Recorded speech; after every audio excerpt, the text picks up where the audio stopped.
Breakthrough Real Estate Investing Podcast, episode 114. Welcome, everybody. Welcome back. Glad to have you here with us today. We have a very interesting guest to get to, Austin, and he's over here just waiting patiently. Those of you joining us on Facebook Live now can probably see him. So that if you haven't done that, we welcome everybody to come out every Wednesday at 10:30 and check us out on Facebook Live.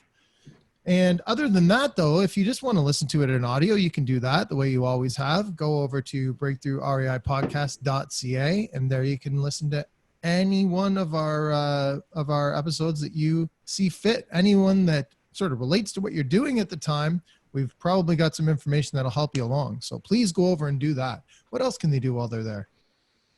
They can grab our free report, The Ultimate Strategy for Investing in Real Estate, and that'll walk them through the strategy we use a lot of to invest our money in real estate and how they can use that. And they can also get on our email list through that, which will keep them updated on all the events we do, live events, property tours. We do a lot of stuff. So you get on our email list there and not miss a beat and not miss an episode as they come out. And are you still doing property tours, Rob?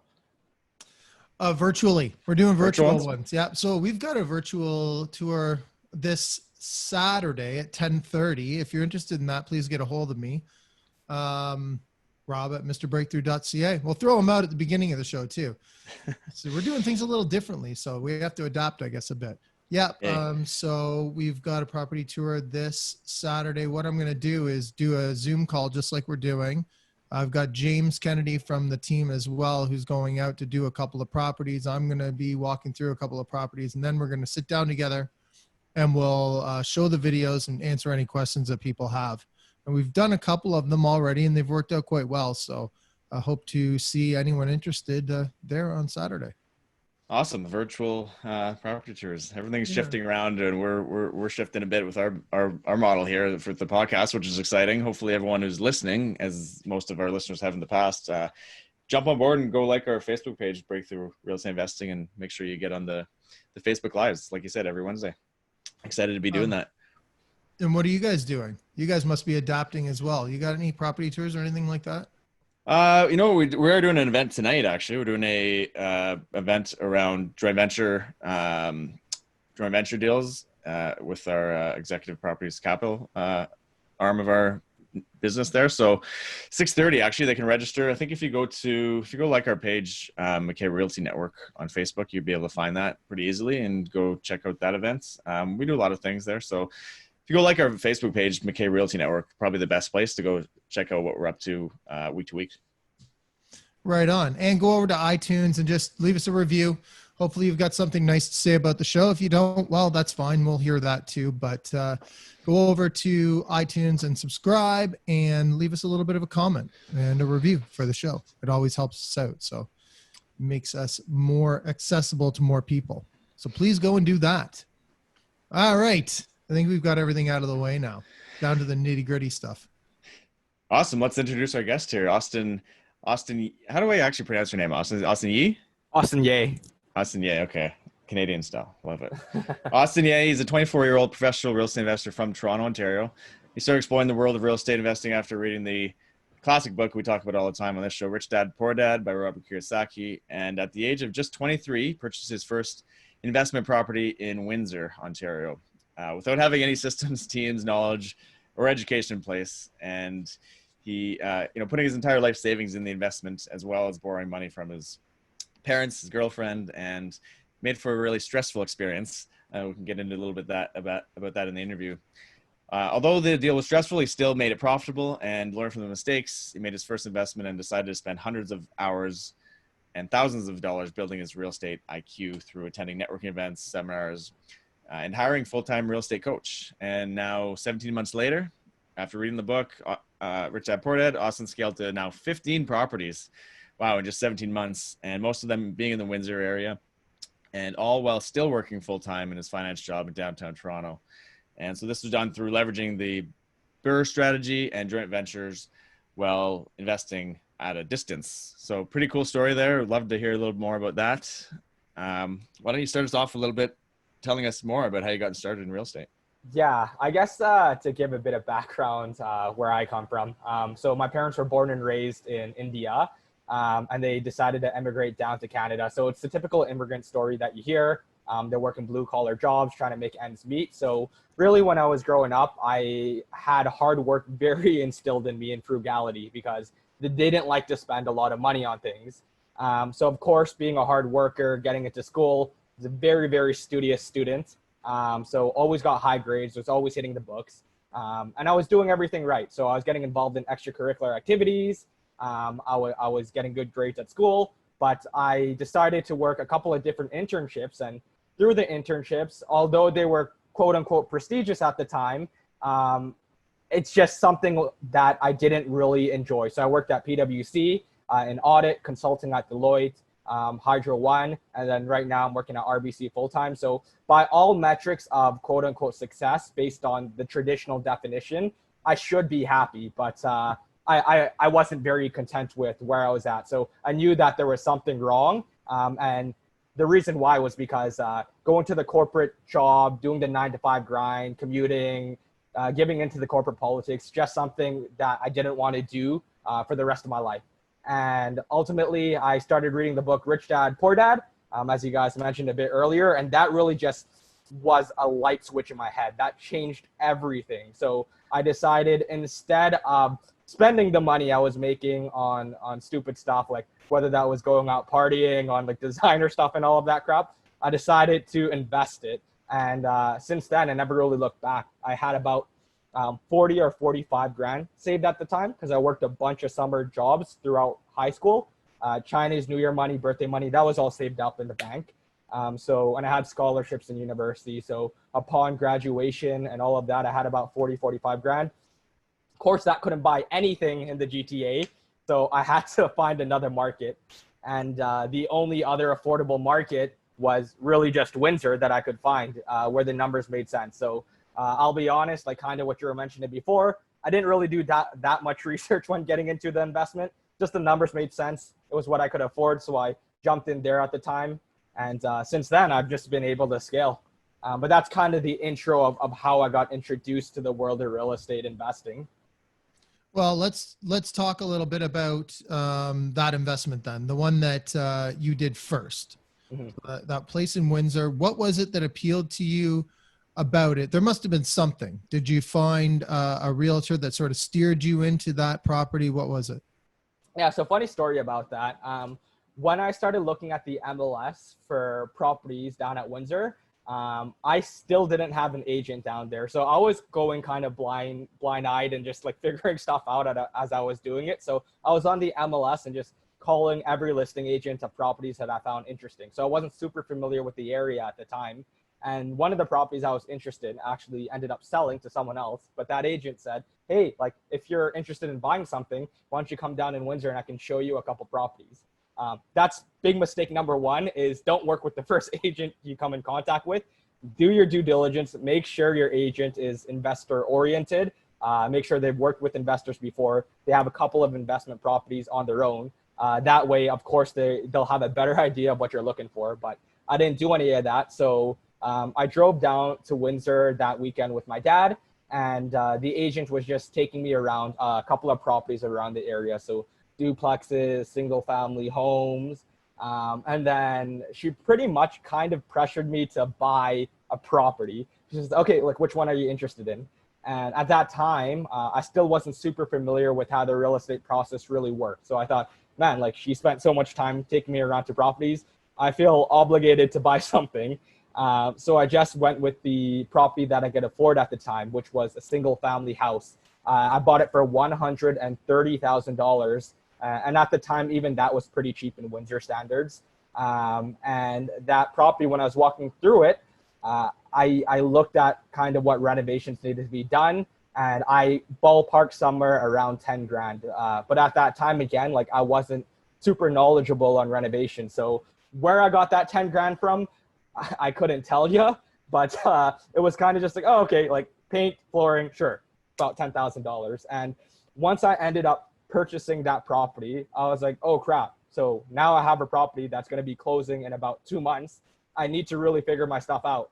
And that's when I started doing much more research rather than before. When I was starting off, I should have done all of that research up front, then decided to get into my investment property. But I kind of worked backwards. But yeah, so like after I ended up picking that property up, I knew that I had no contractors down at Windsor, no property manager, no one I can rely on. And that's when I got introduced to a couple of channels on YouTube, Canadian real estate investor channels. And they're always preaching to go out networking.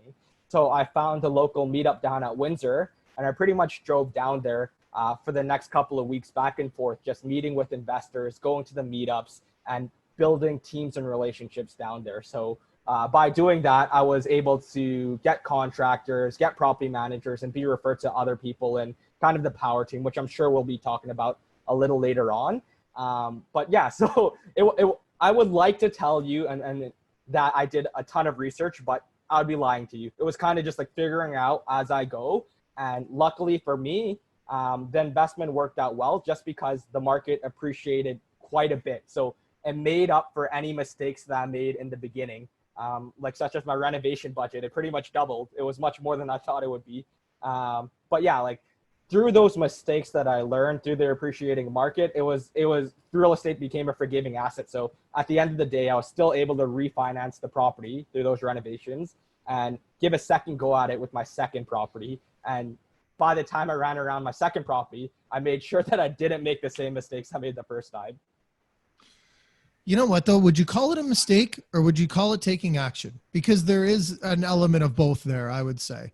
Like you can't, I mean, you read the book, you read the Rich Dad Poor Dad book, right? You understood real estate as an investment choice, and then you went out and you bought something. So in my opinion, really, like when you say I should have done it the other way around, I don't know that you should have. I mean, maybe you wouldn't have taken that leap, because there's a lot of people that do go, wait a minute, I don't know enough yet.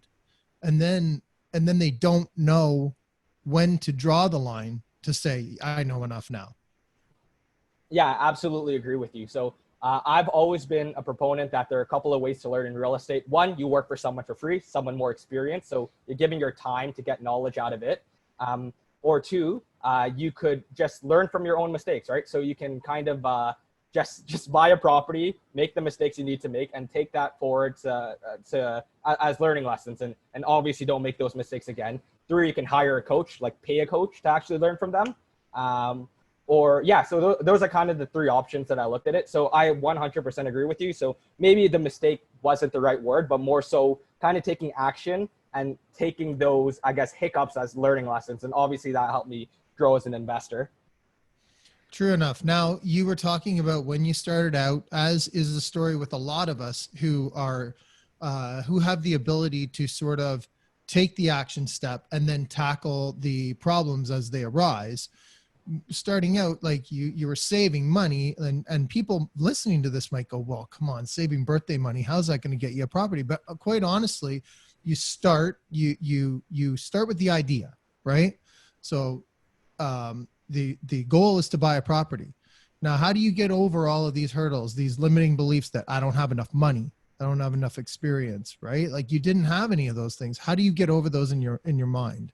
Yeah, so at that time, or even just now, like I'm still living in Toronto. So I was always under the impression that real estate was extraordinarily expensive. So one of my limiting beliefs right off the bat was that I have to save like $200,000, $300,000 before I can even break into the world of real estate.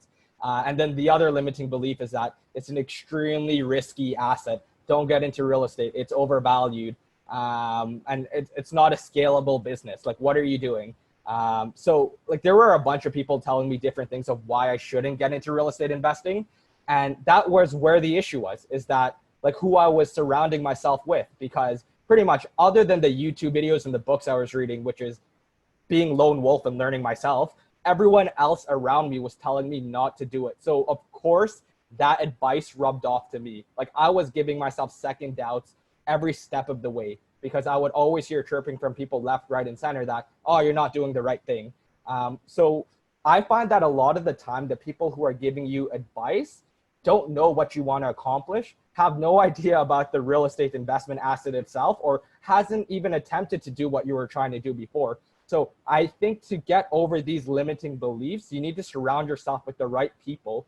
Those are the people who accomplish the goals that you have accomplished. So for me, one of my goals is early retirement, being able to escape the corporate job and pretty much live life on my own terms.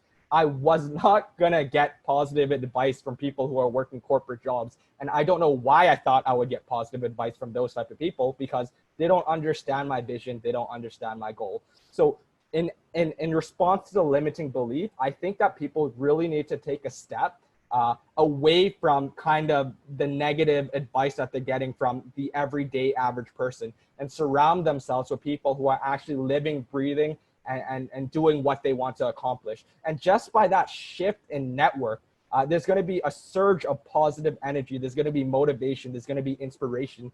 And that definitely was kind of a pivotal change for me in my real estate journey. Whereas one group of people were telling me, I can't do this, I can't do this.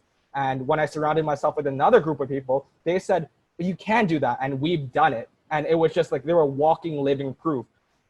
So I think in order to get over limiting beliefs, it's just kind of shifting your circle of friends. You're the product of the 5 people you surround yourself with the most.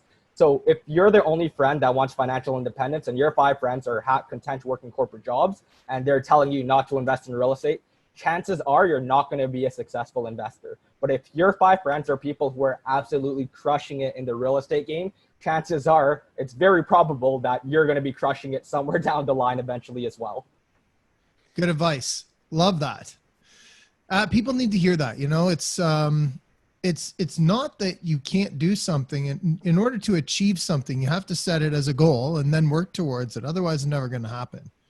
And I remember that exact same thing happening to me. And Sandy, it probably happened to you too. Like when you're starting out, everybody around you, I should rephrase that. Nobody around you has that same mindset to invest in real estate. That was the biggest thing I heard was it's too risky. It's too risky. What are you doing? You're going to fail.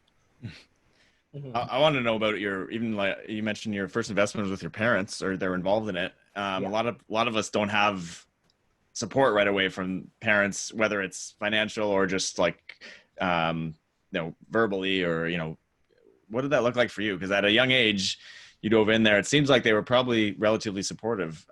What did that look like, and how did you overcome any hurdles with that? Because that's always a tough one. So funny thing is they actually were not supportive. They were one of the people that said, don't do it. But I decided to do it anyway. I trusted the real estate asset, so I ended up buying the property. So as I was telling you, I had around 40 to 45 grand saved up. And that was right in line with my 10K renovation budget that I had stuck in my head. But then realistically, the renovation budget was not 10K because I had to do some electrical work. And we know that electrical work can get expensive. I had to gut a washroom. I had to gut a kitchen, which for whatever reason, I just thought I could just like leave it as is and rent it out. But then I understood that to attract higher tenant quality, I need to give a higher product out there. So renovations were going above budget. And regardless of what my parents thought I was doing was right or wrong, at the end of the day, I was already in too deep with my life savings. So at that time, I didn't have lines of credits as well, which I suggest all real estate investors get as much lines of credits as you can. It's just access to capital, whether you're going to use it or not. So really, I had limited choices of who I could go to with money because my credit card was racked up. I had all my money in the investment. I had no lines of credit, so I was out of options. So I was pretty much forced to go to my parents and let them know, like, hey, this is what I'm doing with the property. This is the progress I made so far. These are the mistakes I made along the way. But like, here are the comparable properties, right? Like, this is what I bought it for. This is how much I think renovations are going to be. This is what I think the comps are going to be, like what the property is going to be worth. Like, they probably didn't really care about the comps, but really they were just there to say, like, you know what? We understand that you're kind of taking the right steps towards your journey, and you're taking action, you're putting in work. We can see that you're motivated and dedicated. So I don't think most parents would let their child like drown in debt or anything like that. So they just gave me like a small loan of $6,000 or $7,000 to get through with the investment, right? So I'll tell you, they were not confident with giving me the $6,000 or $7,000. It just I had no other options, right? And my girlfriend loaned me another $3,000 on top of that to make the number for me to fund my renovations.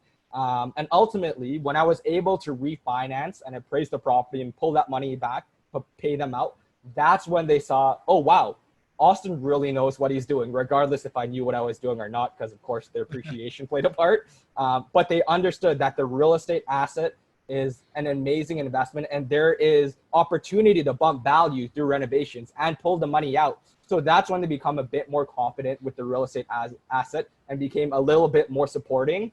I think with a lot of parents as well, you as a child can do a bunch of research, but they kind of want to see the results before they really get pulled into it. They want to see you have a bit of success.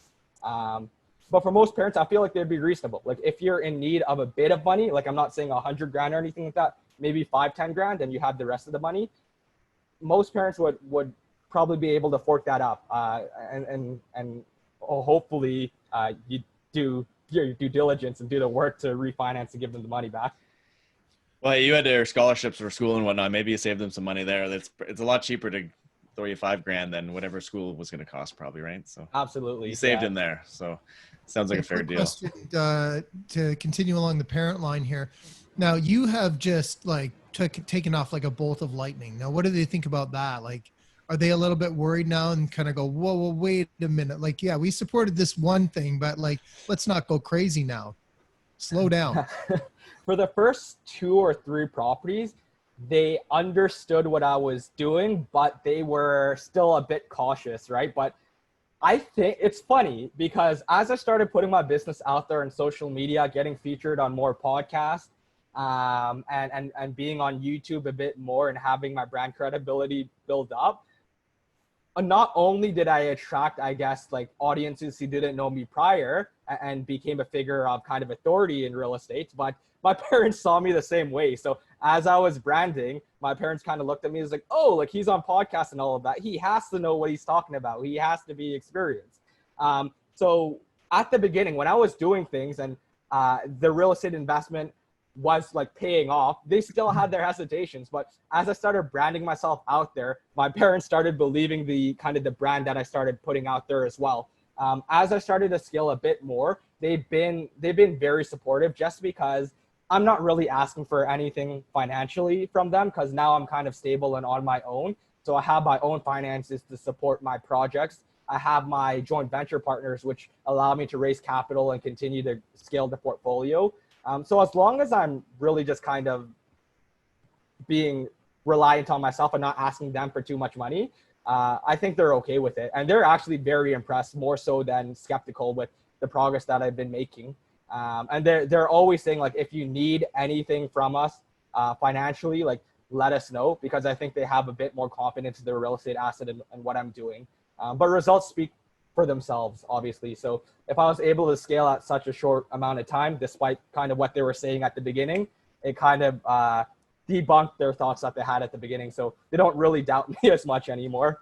But to that question, like scaling quickly, I had concerns about what I was doing as I was scaling overly quickly. And that's one of the mistakes that I made into real estate investment, was that I thought buying was the name of the game.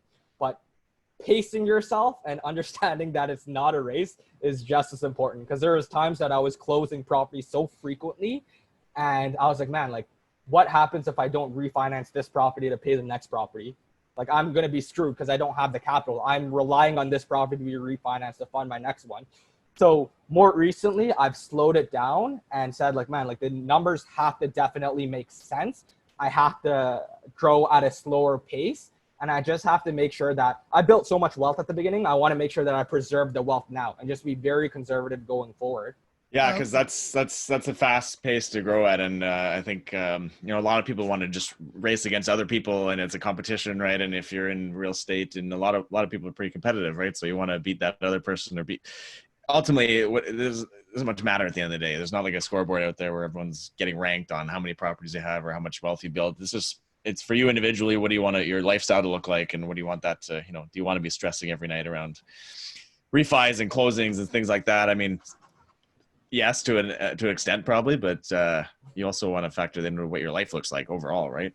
Mm-hmm. And peace of mind is so important. I've lost peace of mind, and I was just so scared every day. I was like, oh man, like all it takes is one to go wrong for me to kind of derail the entire progress and to start from square one again.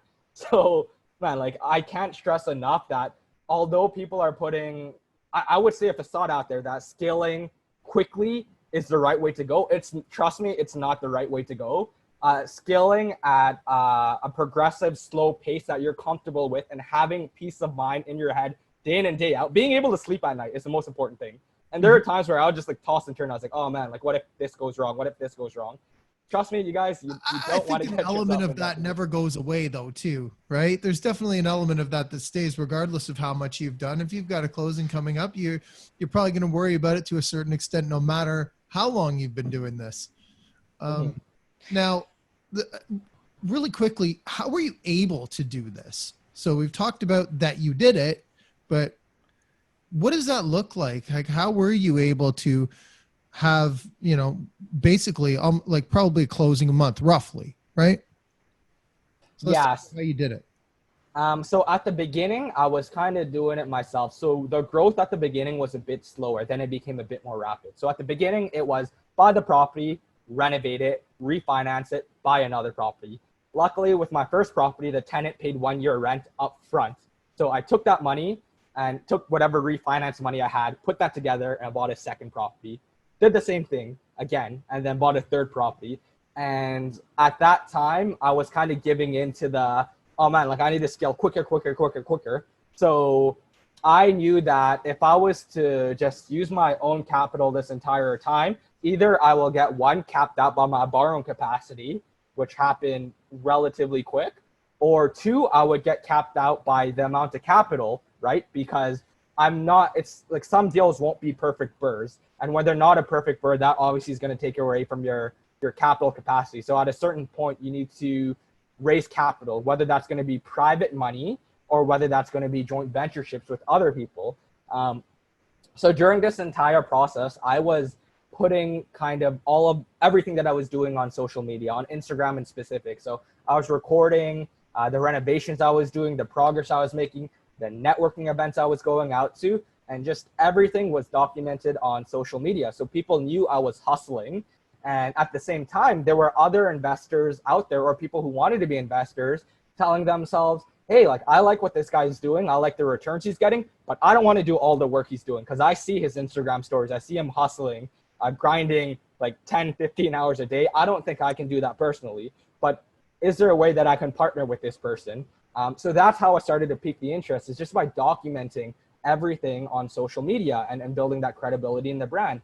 And as I was making more and more progress in real estate, people would start reaching out to me. It would start off with questions with like, hey, I want to do this, I want to do that.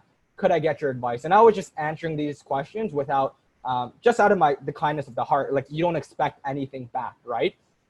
And just continuing doing that regularly. So it must have been like 6 or 7 months of that period where I just wasn't asking for anything back. I was just like answering questions, sharing material, sharing my personal financial calculator and analysis tools, my appraisal documents with different people. And eventually it got to the point where I guess I built kind of a brand and credibility for myself, and people who wanted to get into the Windsor market because it's very high cash flow, low purchase price, manageable renovation. So you don't need 200K to get into the Windsor real estate market. 70 or 80K is enough for down payment and renovations. And a lot of people don't have that 200,000. So it's a great entry point. So people would reach out to me in regards to partnership opportunities. So by the fourth property, I was starting to raise capital just because of the brand I built for myself.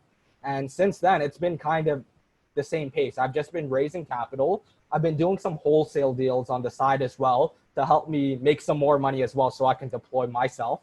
But yeah, just a mix of increasing my personal income and raising capital through joint ventureships is what allowed me to really take off with the most recent properties. And after refinancing some properties for my partners, again, they would take that money and redeploy it with me for another investment. So with a particular partner, I have like 3 or 4 properties with them now. What do you view as your biggest mistake so far in real estate?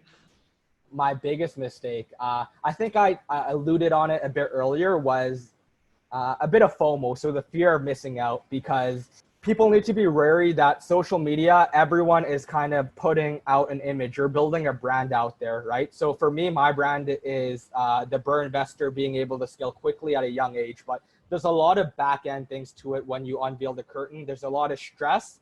And as I was telling you guys before, there's a lot of like sleepless night thinking what's going to happen next. Yeah. So there was a lot of stress and not knowing what's going to happen next. So I was just trying to scale as aggressively as possible because of the fear of missing out. People were constantly putting that content out that you got to grow. If you like, you can retire by the age of 27, 28, 29. And of course, that sounded very attractive to me because I wanted to retire as early as possible. So that meant I was willing to take much more risk, that unnecessary risk at that. So my biggest mistake was just looking at what's out there in social media and thinking that I need to be like everyone else instead of doing what's comfortable for me. So if I could do it over again, I would probably, I would actually slow down the scale a bit more. And as I'm going through properties, kind of like when I'm maybe 70% of the way through, then try attracting another joint venture partner and going from there. But for the first while, I was just like trying to get as many joint venture partners as possible. Obviously, that wasn't necessarily doing justice both ways, but I've definitely kind of changed that approach where I'm like, look, I can only do one project, maybe 2 projects at max at a time.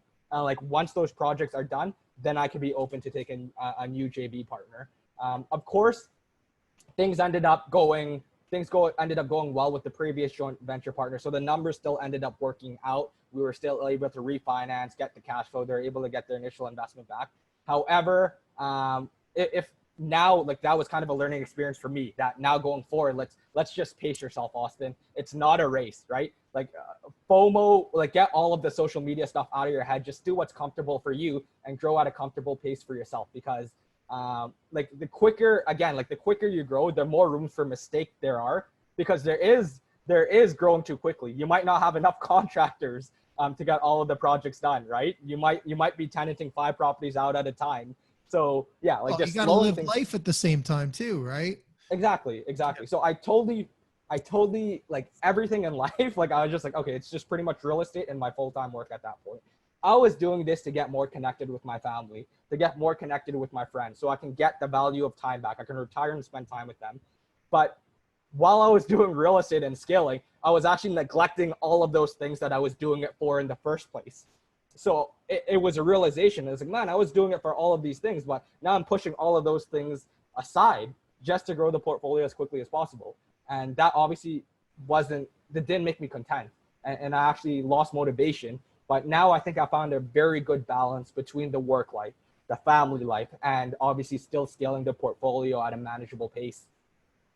And I always take this for granted, but we should probably go back to it. Now you're calling yourself a BRRRR investor. So what you mean by that is basically you're buying something, you're renovating it to its best value, yeah, and then having the bank come back in, reappraise it now with all of the changes you've done, and allow you to refinance it, look at it again at the new value that you've created in the house, and then being able to take that money that you're getting back at the new value and take it and invest in something else again, move forward.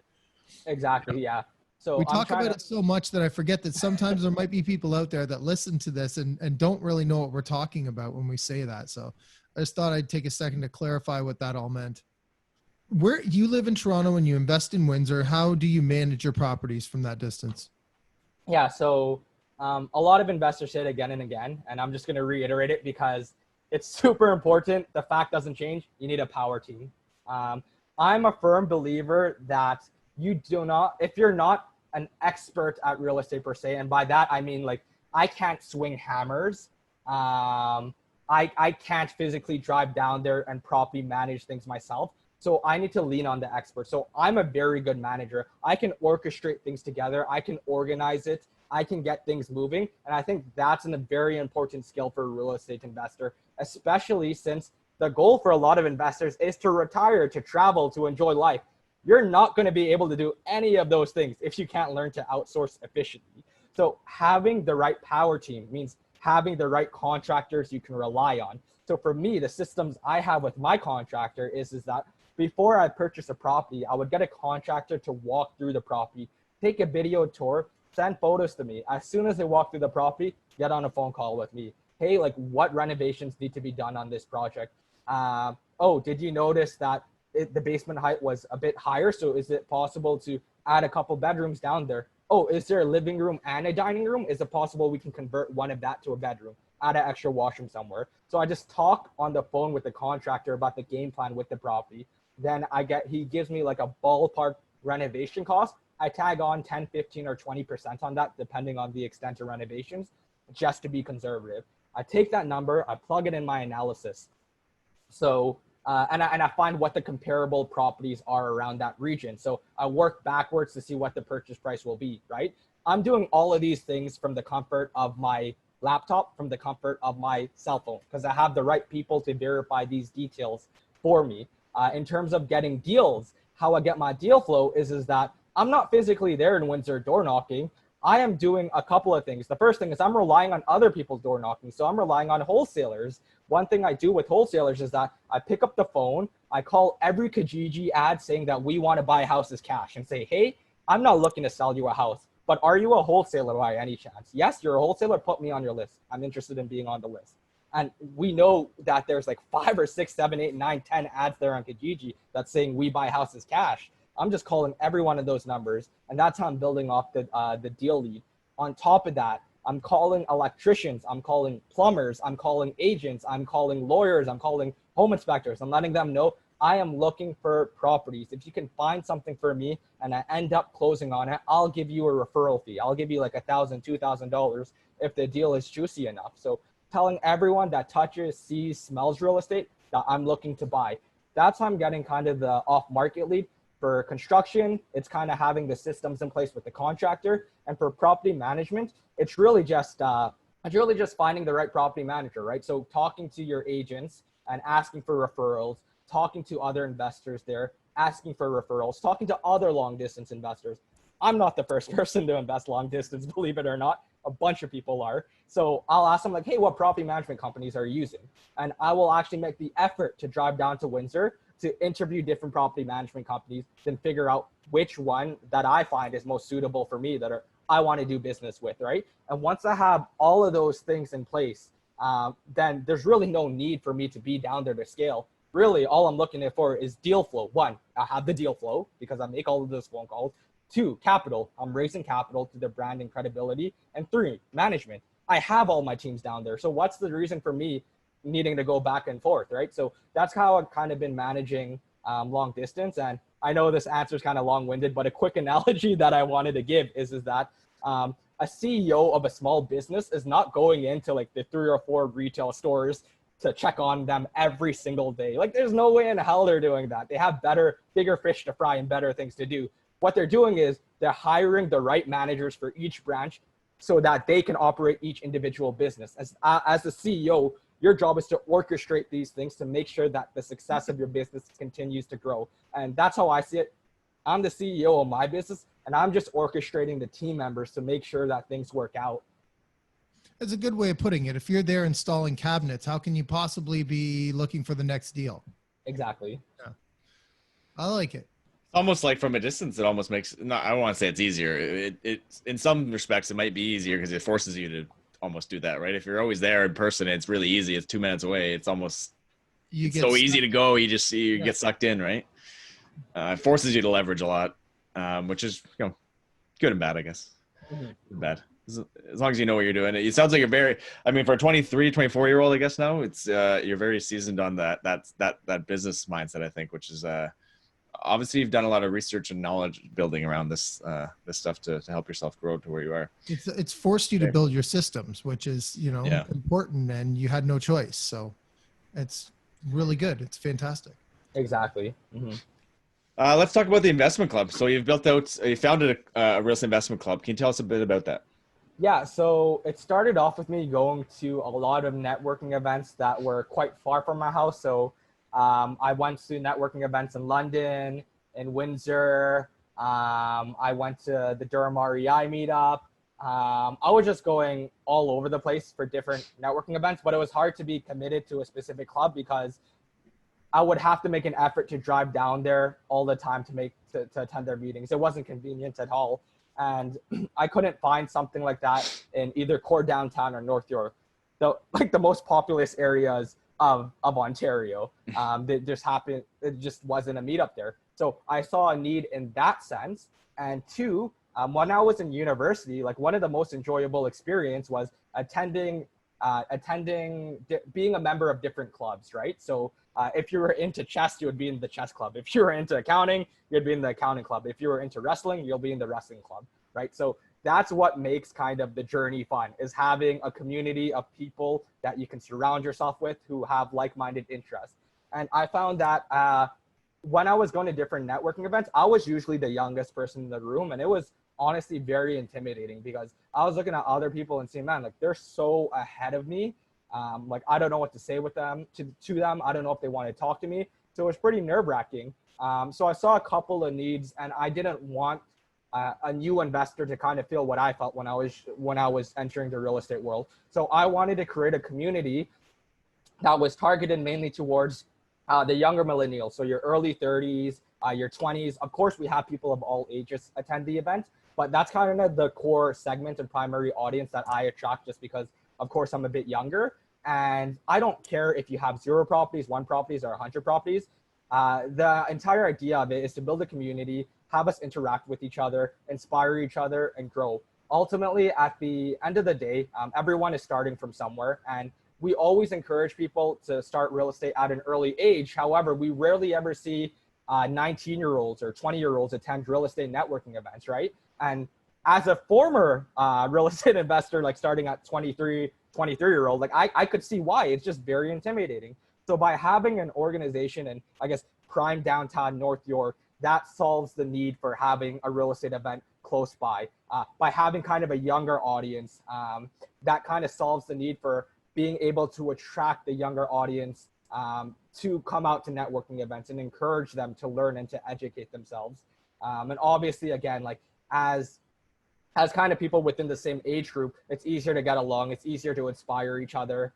We obviously have similar interests. So that was the entire thought process behind that. And another thing is that I've always, my background is that my parents never grew up with a lot of money. In fact, they're still working blue collar jobs to this day. So very I guess, a lower middle class family in terms of income. So I always told myself I wanted to give back to the community, like just forget the real estate community, but the overall community, and build kind of a legacy out there. But as I was investing in real estate, I told myself, like, man, I'll donate 5% of my cash flow to charity, but I just never did it, right? And I was like, man, like, at what point am I going to make that transition?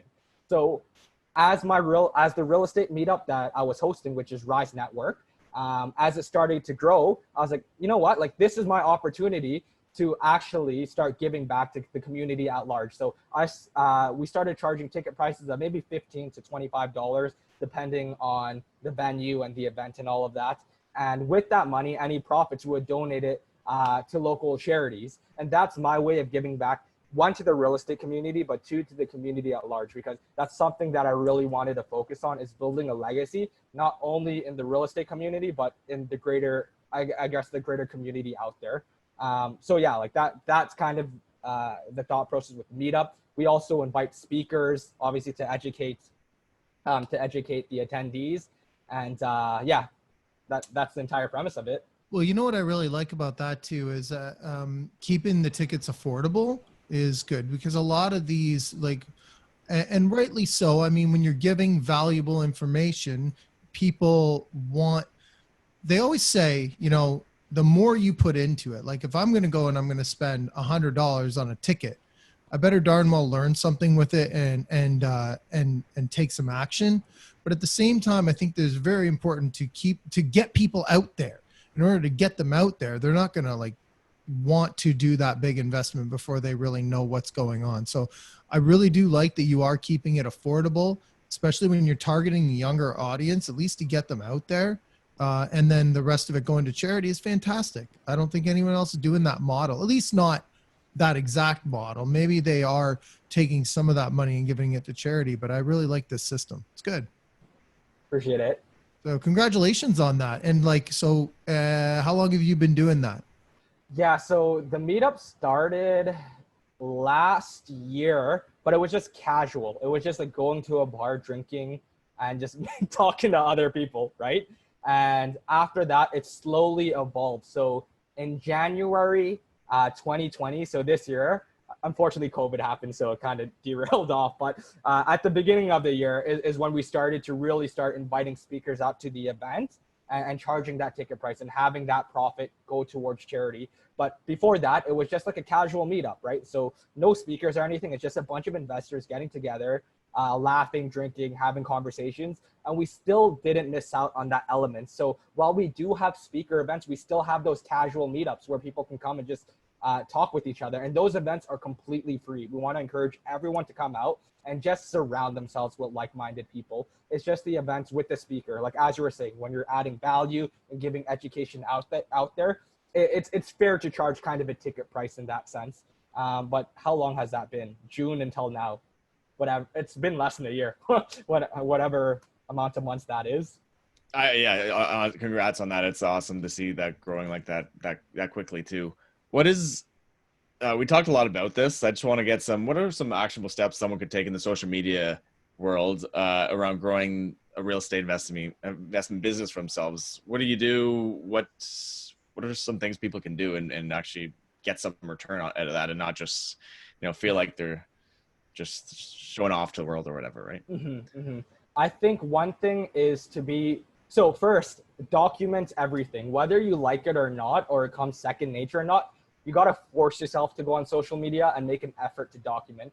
I didn't build up the confidence to just pick up my phone and start recording right off the bat. It took me like 6 or 7 months to build that confidence up. Before, it was effort. I was like, oh my gosh, I do not want to record this. I do not want to do that. But it's forcing yourself to get comfortable. So just documenting things on social media is the first step. Second step is I started to educate people. So as I learned along the way, when I went to a networking event and got like a gold nugget out of it, I would go back to my followers and say, hey, this is what I've learned. This is the content. Like, you should implement it in your real estate investment strategy as well. Or if you're an aspiring investor, you should know this, this, or this. So taking what I've learned and starting to educate others. So that's, now you're slowly positioning yourself as kind of the expert of real estate. On top of that, the next step for me was I started giving out free products out there. So, and all of these things, I was not expecting anything in return. It was just starting to build my brand, right? Because at the beginning, you have to give, and you cannot expect anything back. People will just take, and it could take you a year or two before you actually start raising capital. It doesn't happen overnight. But I started to give free products. So all of my investment analysis tools, like when I was going through an appraiser and saying like, this is what I think the value of the property is, I kind of have like a template for that. I would give that out to the community for free. I said, here you go. This is what I created. This is what I personally use. It's worked well for me. Use it if you want. Don't use it if you don't want. It's cool. My investment analysis tool, like, here, take it, guys. You can modify it. You can do whatever you want with it. I don't care. Up to you guys. But this is what I personally use. And I was just sharing every resource I had out there. I was writing articles as well and just giving out content endlessly. So by doing that, again, by giving the free product, by educating, by documenting, by showing the journey of like the BRRRR process when I was going through it and doing that consistently, that's when things started to really take off. And it was probably like a year into it. And even now, I'm still trying to evolve my real estate game. So I've been going live on Instagram once a week and just doing Q&A, because now I'm getting a lot of questions in the DMs, and I can't get back to all of them because I'm still working my full-time job. I'm still doing the real estate hustle. So I let people know, like, hey, I allocate 1 or 2 hours of my time a week, and I'll just go on live, drop all of your questions there. Take that content and I recycle it into other content, right? And I'm engaging with the audience. So also engaging is extremely important. But by doing all of those things, you're well on your way to building yourself a brand and credibility. And I know some people who do it on and off, like they'll drop something maybe once a week, once every 2 weeks. Realistically, that's not going to be enough. You need to be top of mind at all times. So if you go on Instagram, like maybe 3 times a day, you'll probably see my name pop up in the stories because I'm always posting stories. So I'll always go back to the top, right? I'm always top of mind. You want to be known as that real estate guy. And another thing is that people think the real estate space on social media is extremely competitive. Doesn't matter. You know what? Like, you're not there to compete against other people. You're just there to document your journey and show what you're doing. And chances are you're not targeting the same people as another investor because you have a different social group. You have different people that you were born and raised with. you had different students that, or you had different like people you went to school with, right? So you're going to have people that are not going to be crossed over with other audiences that are other real estate personalities who are posting on social media. So those are the people that might engage interest and might do business with you in the future. But I just think that you don't have to be the absolute most, you don't have to be the absolute best investor. You don't have to be the absolute best agent. You don't have to be the absolute best contractor. But if you have the strongest brand, people will recognize you. And that's what kind of pulls people to do business with you, right? Yeah, that's kind of my thoughts on social media. Well, the other thing is too, there's lots of people out there looking for opportunities, right? And not everyone can invest with you, right? So you might be maybe not in a position to take on another investor right now. And then they'll go out and they'll find somebody else. They'll come across my investment channel and then decide to go with me. So it's the same thing, right? As long as you have that opportunity out there, there's going to be somebody prepared to take that step. Absolutely. Yeah. And I think it's also important to also educate yourself on different platforms and who your target market is if you're going to be taking social media seriously. So there's like LinkedIn, there's Instagram, there's Facebook. With Instagram, it's going to be totally different content than LinkedIn. LinkedIn is like your professional network. You're educating others. In LinkedIn, all I do is write articles and share tips. It's just educational, solely educational. I don't talk about financial independence because I was a corporate person. If someone was putting that content out there, I would think that guy's just trying to sell me something. He's trying to sell me financial independence. Impossible, right? So I have a corporate mindset because I still work with corporate jobs. So I know how they think. And they just like to be educated. And you can drop a small call to action there, right? Like don't make it too evident. Just drop like a small call to action. It will slowly resonate with their brain. And then it kind of will lean them towards talking with you and engaging in a conversation. And that's when you can take things to the next level. So just understand with whatever platform you're using, just know the specific use case for it, because you can't take what you're posting on Instagram and simply throw it on LinkedIn because people are not like this. Like if a CEO sees that, they're gonna be like, what the hell is this? And just like toss it aside. So yeah, just if you're going into social media, also do your research into what content to put out there and how to engage your audience. This has been amazing. I think you've shared so much with us. I really appreciate you coming on today. You've got so much to share. I was going to pry into more stuff, but we'll have to have you back and talk to you again. You know, you came highly recommended from a coach that I know. And so Corey McKinnon. Shout out, Corey. So yeah, shout out to Corey. We've had Nice him guest. on the show before. And I'm glad that we were able to connect. So this has been wonderful. How can people get in touch with you? Yeah, so best way to get in touch with me is on Instagram at AustinYeh6, so AustinYeh6. If you click on my link tree on my bio, it has every other method to get in contact with me. So, but Instagram's the primary way. Beautiful. Appreciate it. Sandy, how about you? How can people get in touch with you? 289-389-6846 or any social channels or Sandy at McKayRealtyNetwork.com. Yeah, you can find us all on Facebook, I'm sure. You know, if you managed to be watching this video, so you probably have figured that out. You can reach me at rob@mrbreakthrough.ca. Easy. So Austin, again, thank you. Really appreciate you coming on, and everybody, thank you for watching and listening, and we'll see you next time. Thanks so much, guys. It was fun.